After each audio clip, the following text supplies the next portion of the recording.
up in the morning to attend their classes.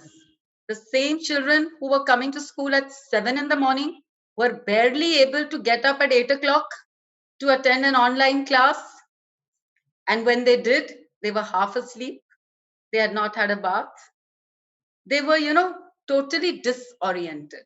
And that is when I realized that things are now getting serious. It's no more a joke. It's no more like a dream that is going to somehow break, but it's becoming a serious issue for the children. And it required the parents also to get up. It required the school authorities, it required adults, it required the responsible people in the society to actually get up and think about it, because this is the generation we are depending on in the future. And if they are going to be, full of so much of negativity in them, they have become bitter. That twinkle in their eyes, the shine, that the pinkness of their cheeks has been replaced, by a pale look. Their lights is snuffed out from the eyes. They are so lethargic. They've lost all enthusiasm. And that strong feeling of social isolation, that social isolation which is hitting everybody, it's hitting us also as adults. But because we are old enough and we are experienced enough, we are trying to cope. But for the youngster who was about to begin the best part of his or her life, when they were looking forward to friends and how important friendship is at this stage, we all are aware of it, right? If you go to Erik Erikson, a very popular psychologist, and he's given us all those stages of psychosocial development. He clearly mentioned the sixth stage in those 8 stages. We talk of identity versus role confusion. So this is a time when our children were actually looking for their identity. They had to meet others. They had to compare with others. They had to learn from one another. They had to learn empathy. They had to learn social skills. They are missing out on heterosexual relationships, which is so important for their normal growth. So all this, began to lead to a lot of frustration in the children. And this frustration came out through various ways, because I am dealing with maybe 300 to 400 children daily while I'm teaching. Yes.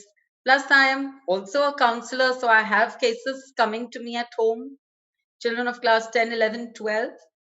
And, some of these main issues which I feel that they're right now going through, which, are actually signs, ma'am, which are close to mild, if not severe depression. Because even, what the APA says, that if they have 5 of these symptoms, it could be labeled as depression. And we find so many of them, right? Problems like aggression, anger. They're just yelling back for no reason. Bouts of sadness. They burst into tears. You just have to say something to the child and they just burst into tears. Sometimes you feel so bad, like what have I said? It wasn't anything, which in school they would have taken it very easily. But they are so right now so hyper and so high strung that even that little thing, touches them so much. They become so sensitive about it. And then they mail and write messages. Ma'am, you said this, we've not been able to sleep, this happened, that happened, and they make you feel so guilty about the whole thing. And then you feel, oh no, you failed, you need to start all over again. They have sleep disorders, they are irritable, they are lethargic, they are not able to enjoy what they earlier enjoyed. They lack interest, they lack concentration. This is one thing they're all, ma'am, we cannot concentrate. We are feeling disoriented. We are not able to study. We're just not able to open our books for long. Whereas the time they have is more at hand because they have just 2 or 3 classes as per the government's, orders. They have more time, but they don't feel like. And one of the reasons they say is because there is no competition now. When you came to school, you were compared, you gave a test, you had that competitive spirit. There were others with you. You wanted to do better than them. You wanted to be one up. She's got 10 out of 10, or she's got 9, I'll get 9.5. So that is missing, because everyone is so disconnected. Each one is in their own house. Still, this is still tolerable.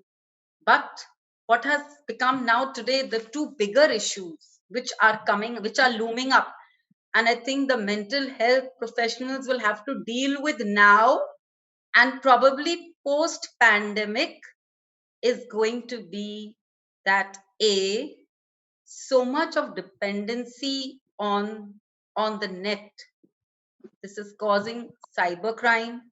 They're becoming victims. We've heard of the dark net. They're getting into things where they may not find a way out. And this is all happening because of that social isolation. When they feel that they can't share things with the adults at home, they're not getting the opportunity to meet their friends, then they just turn to these sites which are available on their mobiles. And then these sites, I think, are just actually working on your psyche. They seem to realize that you're looking for some kind of help, you're looking for some kind of support, and for that support you get induced into sorts of crimes, into sort of things which would ruin their lives forever. Now this is becoming a big issue today, and it is going to prevail even in the post pandemic period, because habits are easily formed, but they're very difficult to break. That is one thing. Secondly, I feel that they are not exercising their minds enough. Now when they say we cannot concentrate or we are not able to think, it is basically, children, because you're not able to exercise your mind. When I say exercise your mind, I would mean a little bit of, yes, prayer, a little bit of meditation. Even if you can't meditate like saints and sadhus, I'm talking in terms of what we call as mindfulness. That means when I do something, if I do something for even 3 minutes, I should be able to concentrate and focus on it for those 3 minutes at least. So children, you can start like this. you know just put one thought in your mind. Live in the present, live in the now. Just put that one thought in your mind. Try your best only to concentrate on that one thought, at least for 3 minutes, then maybe gradually for 4 minutes. Increase that timing slowly, so that that stage comes where you can actually focus on what is your priority for that time, for a little while at least. That is an issue. Another thing is the lack of discipline. If I'm not able to form a routine now at home, if I'm not able to get up even by 7 o'clock to take a class at 8 o'clock, if I'm not able to have a bath before 8 o'clock and sit for my class with my hair nicely combed, how do I expect to get back to school? Because this is just going to happen all of a sudden. One fine day, they will say, okay, now school's open. Then what, children? Have you thought of that? Then what? So this is, I